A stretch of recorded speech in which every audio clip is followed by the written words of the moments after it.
I'll just get organised. Hang on.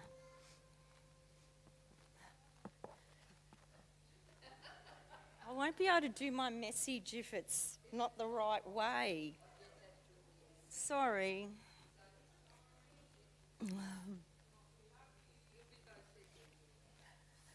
It is a little bit, but there we go. Good morning. Everyone going well this morning?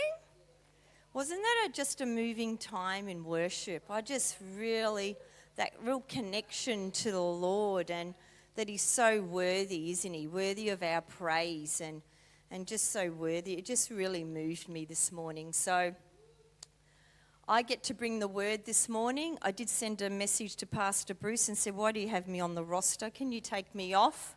So I don't love doing it. He's giving me the look. But yes, look, there are some things that I really love doing, and but it is my privilege that I get to bring the word. Last Sunday night, my sister and her husband came over and we played some games. We played Rummikub, if anyone knows what Rummikub with the tiles. So winner always wins, and it's just really, it just is really upsetting me because every game he wins. So I then thought I will deal Jethro the tiles in case he was cheating, which of course Werner doesn't cheat. So I dealt the 13 little tiles and he won again. I was like, anyway, I'm really pleased to say that I did win a game, and I did celebrate because it's a really rare occasion. And it got me thinking, we can be dealt a very interesting hand in life sometimes, can't we? You have this hand and you think, wow, what am I going to do with this? This is so average. So how do I change this average hand that I've been dealt with and win in this life? So I'm going to be asking some really interesting questions this morning that are going to challenge us to think about some areas in our lives and think different. And along with that, to be determined to go after the things of God, even if it means setting our past on fire and live an amazing life, not just an average life. Does that sound interesting? So in my last message, I talked about how we have no control over whatever talent has been placed inside of us. We have no level of control of the level of intelligence. So I pondered on this, like my little granddaughter does. So I did ponder.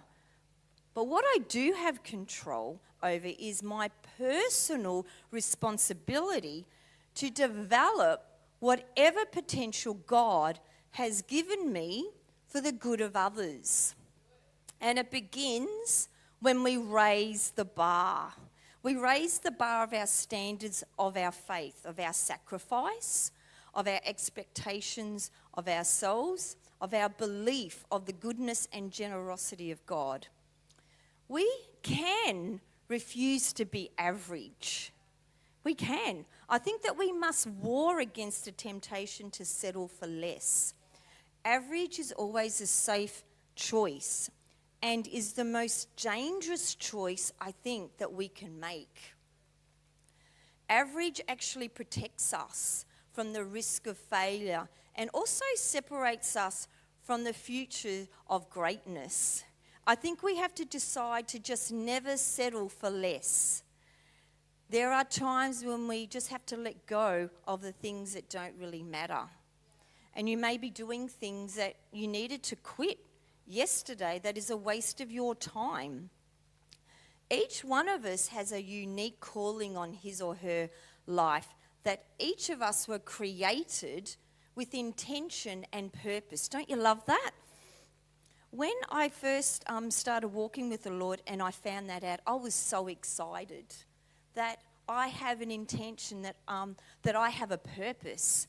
This journey is about leaving nothing undone that was ours to do. It's about ensuring that when we come to the end of our lives, we will arrive at our final moments with no regret. And this is something I am so passionate about. I'm so passionate about, and I want to see it in my life, but I actually want to see it in others people's lives. So that's why I'm really passionate about this message today. So to help us this morning, I want to bring out a story from the life of the prophet Elisha. Now, it's an interesting moment, and it's in this story. Now, I've tried to pronounce this king's name, and I was meant to catch up with Pastor Bruce so he could help me pronounce his name, but I'm just going to call him Jay. Jehoiah. Jehoiah is the king of Israel, but we are going to say Jay. Depends on how confident I'm going to be as I go along. The kingdoms of Israel and Judah are divided, and they're at war against one another. His kingdom is being threatened by the armies of the Amaziah, king of Judah. Jay has a great advantage, though. He has the prophet Elisha with him. But now Elisha is suffering from a really serious illness, and he's close to dying, and it's going to lead to him dying. So Jay goes and weeps over him. So Jehoiah, I said that good, didn't I? Jehoiah calls out to Elisha, who has been a symbol of source of God's strength and power, but now is clearly at the end of his life. So you can imagine he'd be feeling a little bit nervous. He's had Elisha with him, this prophet, who's really helped him along the way. Elisha then gives him some very unusual series of instructions. Elisha says, "Get a bow and some arrows," and he does it.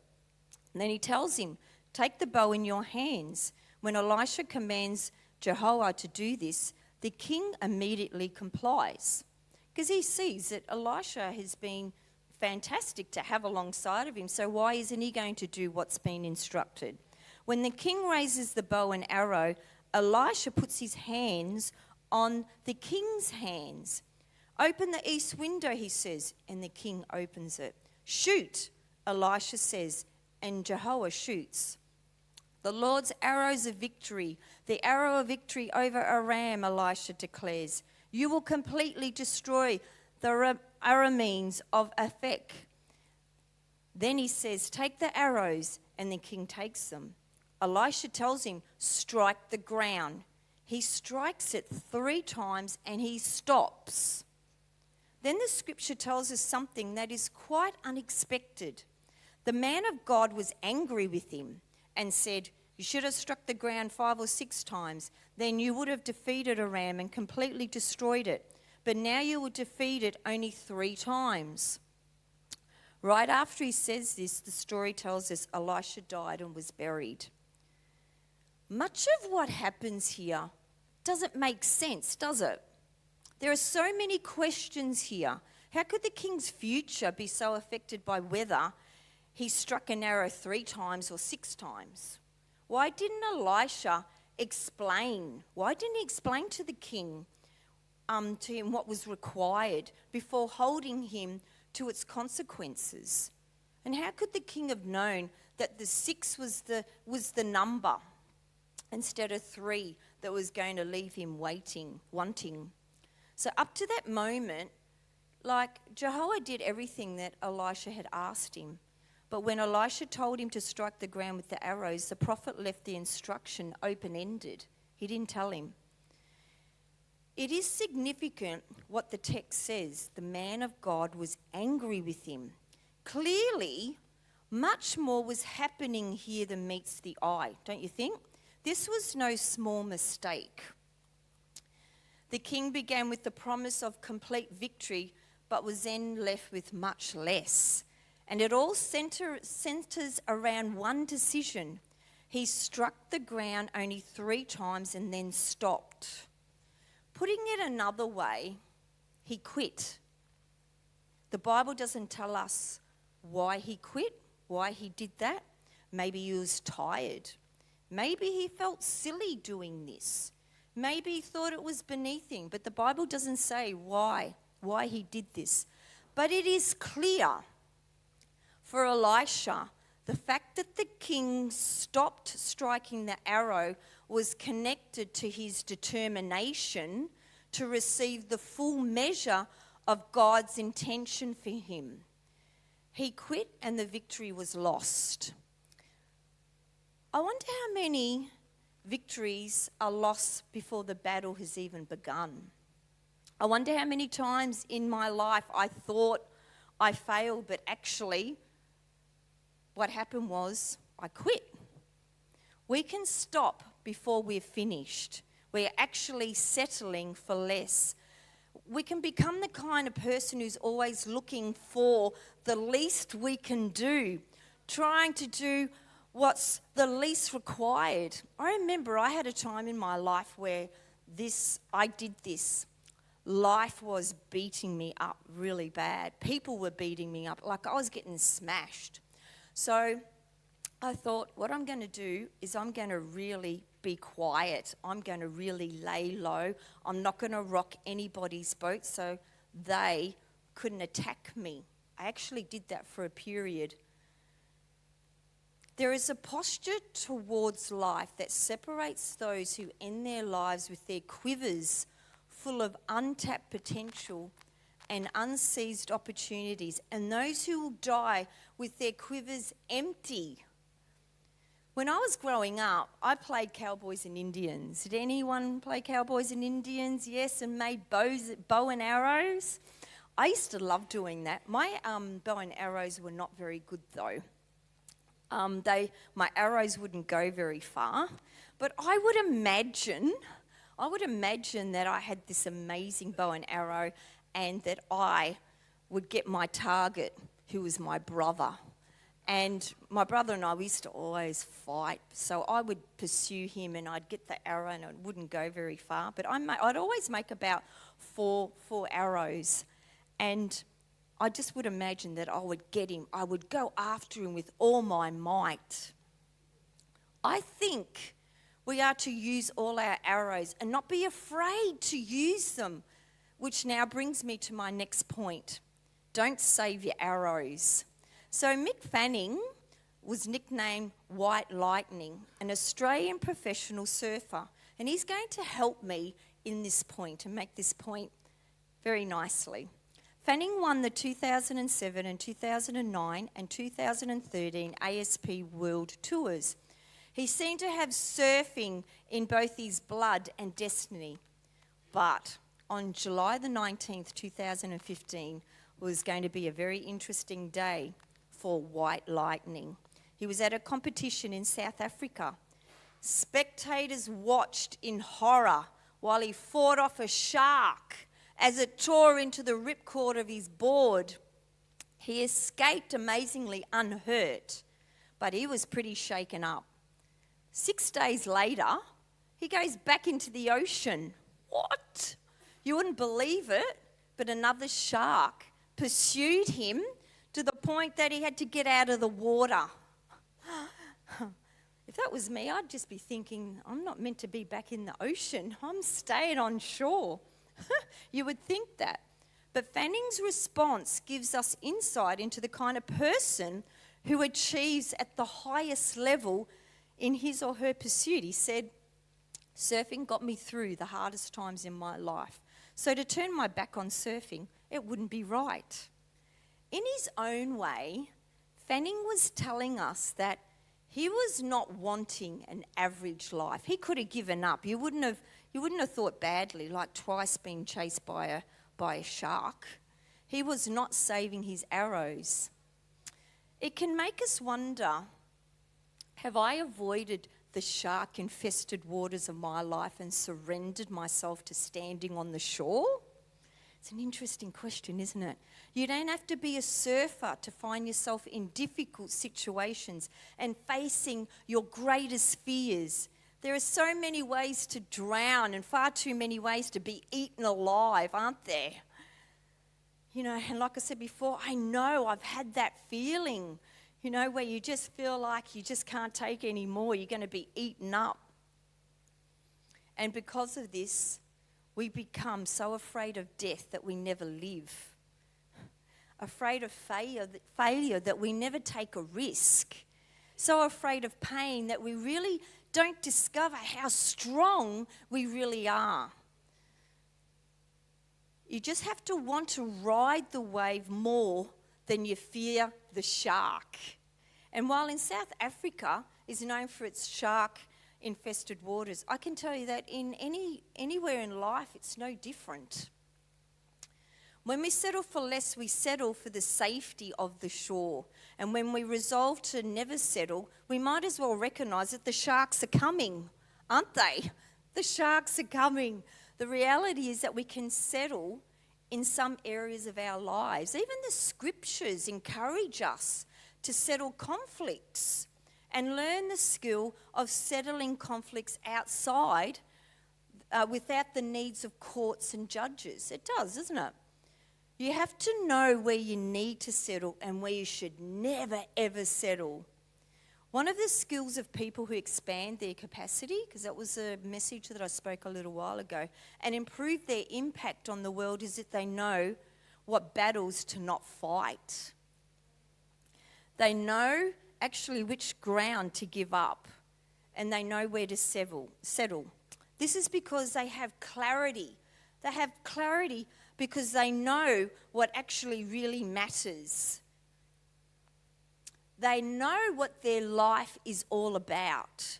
They have intention, and intention informs them of every arena of their life. Like, they're not just walking frivolously through life. They have intention. And I think that we are never to settle about what God intends to do in our lives. And like I said, that's one of the things I'm really passionate about, to know what God's intention is for our life and just go after it. I so believe you have to know what matters. You have to know what battles to fight, what battles to not fight. You have to know who you are. You have to know what your life is being given to. For in the end, the one thing where you must never settle for less is the calling that God has on your life. The purpose for which He has created you, the impact He designed you to make in the world. We keep underestimating how much God wants to do in us and through us. And we can believe the lies. We can, that we're not good enough, that we're not smart enough. We just don't have what it takes. But this is the big but, and I love this big but. One of the facets of God that makes Him extraordinary is His ability to do the impossible through ordinary, everyday, common, simple people like you and me. Don't you love that? Yeah. We are to give everything we have to this life. So when we take our last breath, we will know we gave everything without reservation. And to give everything to this life, we are called to leave some things behind, which it is challenging, but we are called to do that. My next point is where we're to kiss our past goodbye. I need to have a drink. I probably didn't have to say that, did I, Daniel? There are moments that will actually define us and carry the greatest weight in our lives. The moments that will create for us the future that we've always longed for.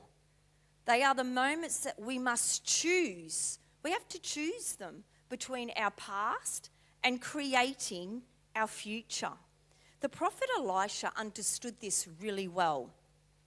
So long before the arrow striking scene, we looked at earlier, before Elisha had begun his prophetic career, he was having what I imagined was just any other day, ploughing his fields with his oxen, just doing that, the dirt, all that happening, just another day. He was being faithful to the life he had been given. Then in the afternoon, everything changes for him. The prophet Elijah unexpectedly comes to him, throws his cloak around him as a symbol that he's chosen him, or more, it was God that who chosen him. Elisha leaves the oxen and runs after Elijah. And understanding the full implications of what just happened, he bids him, "Let me kiss my father and mother goodbye, and then I'll come with you." You know, I don't think that's a unrealistic request, is it? Elijah responds in an unusual way, saying, "Go back. What have I done to you?" Elijah doesn't explain anything. He merely puts the cloak around Elisha and he walks away.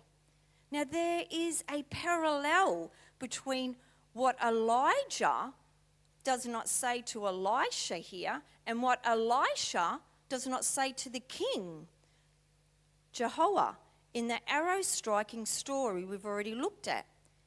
Now, I want to make a point here. It's an important point that we're not to miss. No one can tell you your future.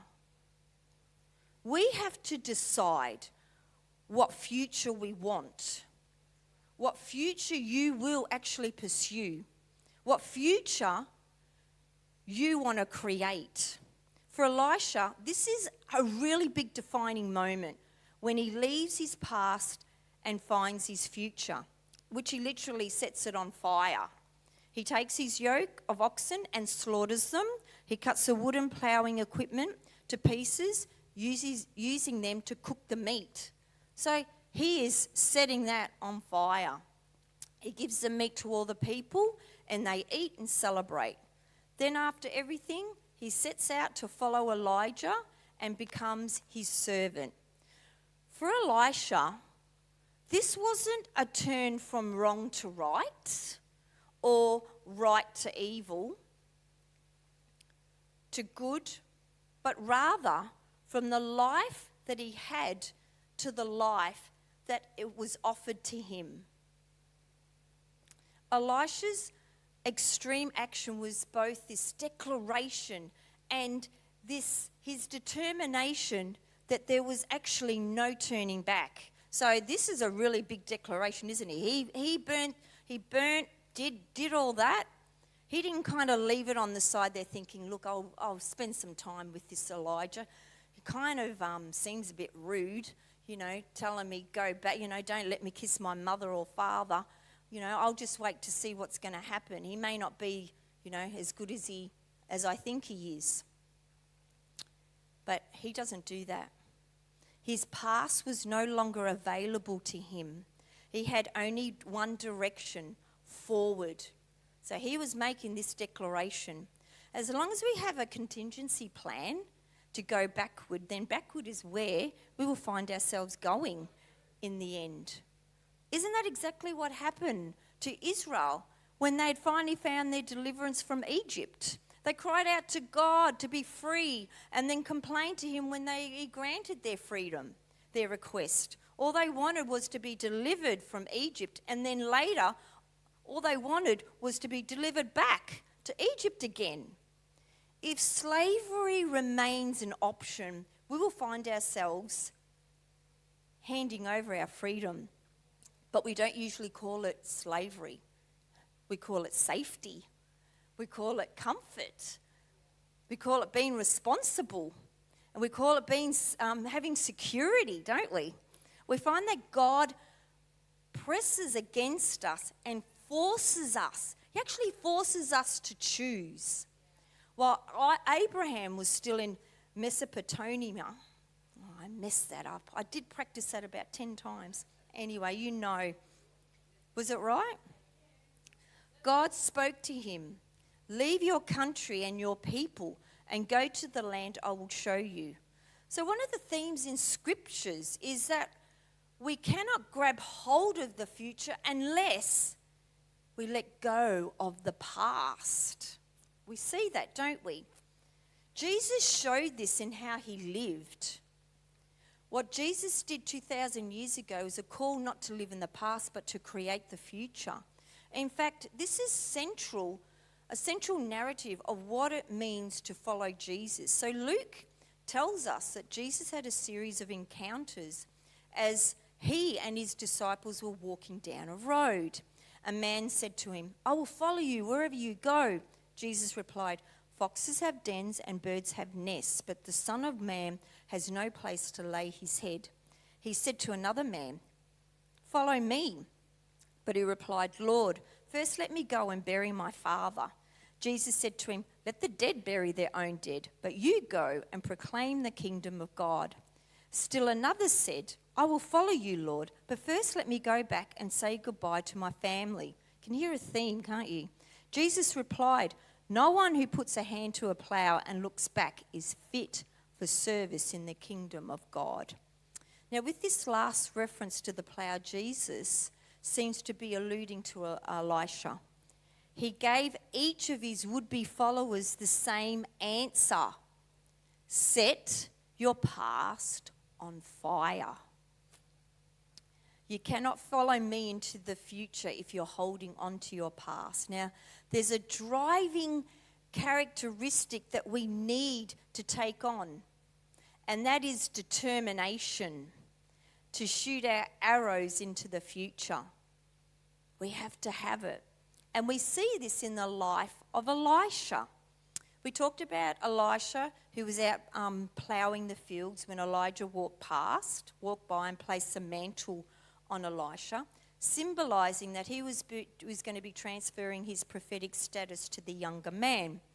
A later event proved that Elisha was eager.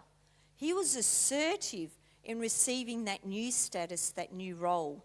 In the book of 2 Kings, we're told that Elijah is about to be taken up to heaven in a whirlwind, and that Elijah and Elisha are on their way to Gilgal. Elijah says to Elisha, "Stay here. The Lord has sent me to Bethel." Elisha replies, "As surely as the Lord lives and as you live, I will not leave you." So they go down to Bethel. At Bethel, a large company of prophets came out to Elisha and asked him, "Do you know that the Lord is going to take your master from you today?" Elisha says, "Yes, I know, so be quiet." Then Elijah says to him, "Stay here, Elisha. The Lord has sent me to Jericho." Still determined to stick with Elijah, Elisha says, "As surely as the Lord lives and as you live, I will not leave you." So they go to Jericho. The company of prophets at Jericho goes to Elisha and asks him, "Do you know that the Lord is going to take your master from you today?" Elisha again responds, "Yes, I know, so be quiet." There's something going on here, isn't there? Then Elijah says to him, "Stay here. The Lord has sent me to the Jordan." And Elisha replies a third time. I reckon good on Elisha. He is so determined, isn't he? "As surely as the Lord lives and as you live, I will not leave you." So the two of them walk on. The story goes on to tell us that there were 50 men from the company of the prophets. They were standing at a distance facing the place where Elijah and Elisha have stopped at the Jordan. Elijah takes his cloak off, rolls it up, and he strikes the water. And the water divides into two, to the right, to the left. And so the two of them cross over. When they've crossed, Elijah says to Elisha, thinking, I think Elijah knows that Elisha's not going to leave, because he's asked him how many times.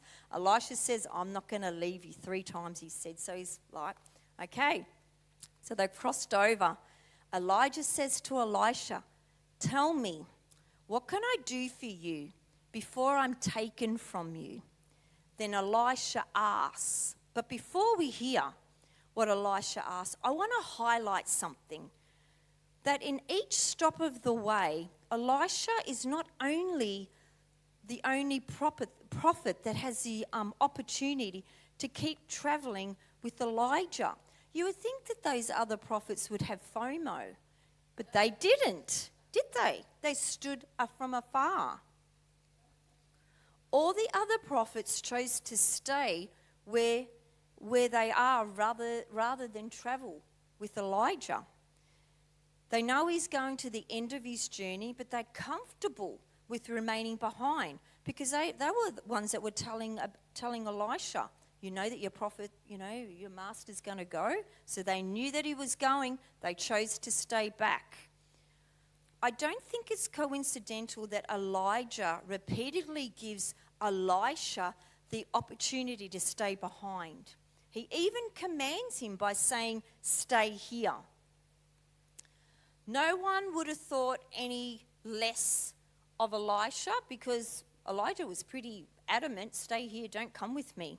It's only when Elijah and Elisha stand alone on the other side of the Jordan that Elijah finally asks him the question, "What can I do for you?" Then Elisha asks the most amazing thing, "Let me inherit a double portion of your spirit." Elijah responds to Elisha, "You've asked a really difficult thing here. Yet, if you see me when I'm taken from you, it will be yours. Otherwise, it will not." So, Elisha's really got to dig in his heels here. There's no time for lunch. There'll be no time for a little sit under the tree to have a water or a little toilet break. No way. He's not leaving Elijah's side because he said, "You need to see me when I go." We then brought into what was the most dramatic exit. As they're walking along and talking together, suddenly a chariot of fire and a horse of fire appeared and separated the two of them. And Elijah went up to heaven in a whirlwind. But thank goodness, Elisha saw it.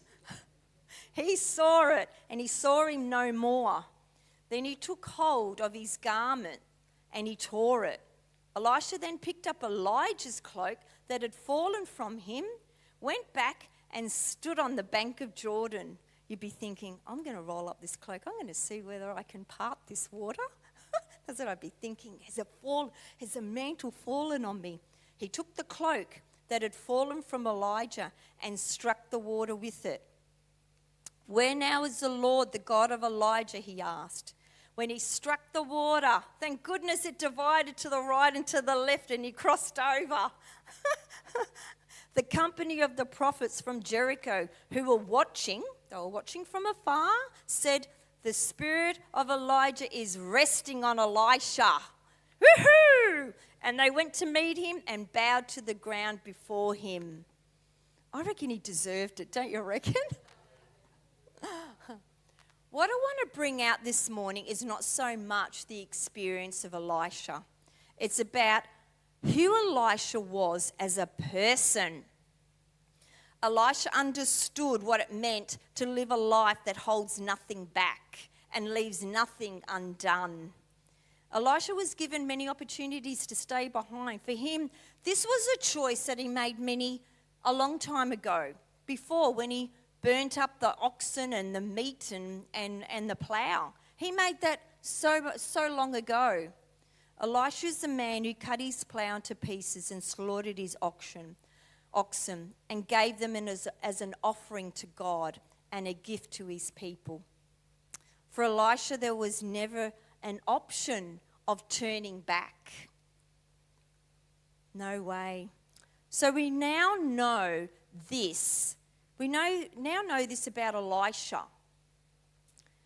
And we understand now why he was angry towards the king when the king stopped striking the arrow long before victory had been secured.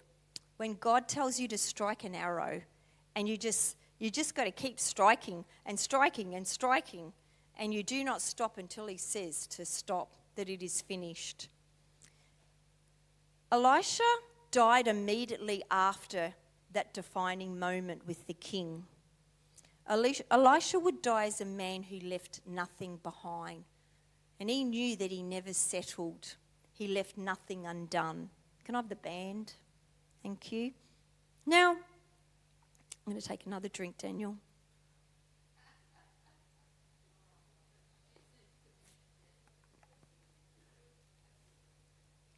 Thanks, band.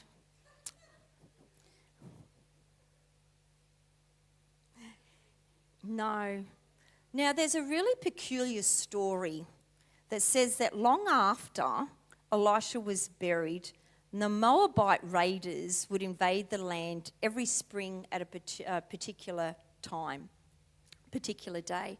So some Israelites were burying their friend when suddenly they saw the band of raiders come. So what they did was they threw their friend into a tomb where Elisha's bones were. You wouldn't believe what happened. When the body touched Elisha's bones, we are told that the man came to life and stood on his feet. It's interesting, isn't it? If we truly live our life, we will have a power that not even death can conquer. David, can I have some piano, please? I mean, isn't that I reckon that's a great story. So while Jesus hung on the cross, in the final minutes of his life, he said, and we know this, 3 words, "It is finished." Here is an example of a man who left nothing undone. He held nothing back. He gave everything of himself and gave himself completely. Even though it was a tragic death, there's something incredible about that moment. Being able to whisper your last breath, 3 words, that lets the world know that you did exactly what you were born to do. In that moment, death had no power. Death had no victory, and there is no regret. Only a deep sense of fulfillment. Isn't that great? When we live our lives connected to the one who gave his life for us, we can live fearlessly. We live courageously and without reservation. We will come to the end of our lives, and with our last breaths, this is what I pray that this will be me. That will be us, that we'll be able to say, mission complete. Makes me cry. There are great battles for us. It's a given. There are giants to bring down. And while you may not know what battles you are yet to face, there is one thing you can know.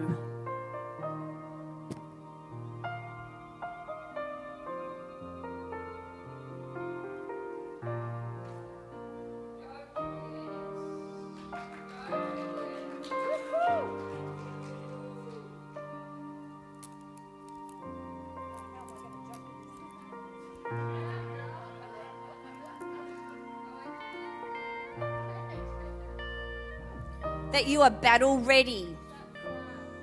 You're battle ready. That you are prepared for the fight. That for you there's no option. That you will shoot every arrow.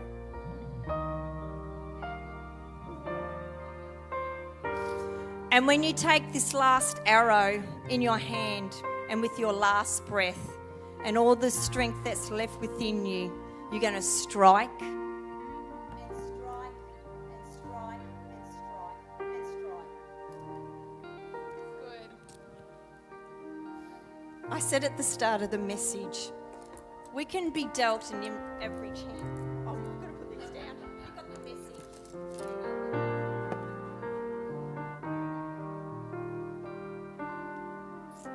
I said at the start of my message, you can be dealt an average hand in life. I think that we have to look through different eyes. Someone wise told me this. It's how you look at it, Julianne. I think we have to look with different eyes at our situation. Let's be fearless. Let's be courageous and leave our past behind. In 2003, I made one of the biggest decisions of my life. I set my past on fire. I did. And I said to God, I fully surrender to you. And because of that choice, my life changed forever. And I have not looked back. And I continue to be blown away with what God has done in my life. What God can do in such a simple person's life. If there is something that you are struggling with this morning and you want to leave behind, You can't seem to get a perspective on something, or you just want some of that determination like Elisha, who would not settle for an average life. I want to invite you to come this morning. You may just want to come and just have some time with the Lord. It's time for us to pick up our bow and grab our arrows and strike and strike and strike and strike. Thanks, Zoe.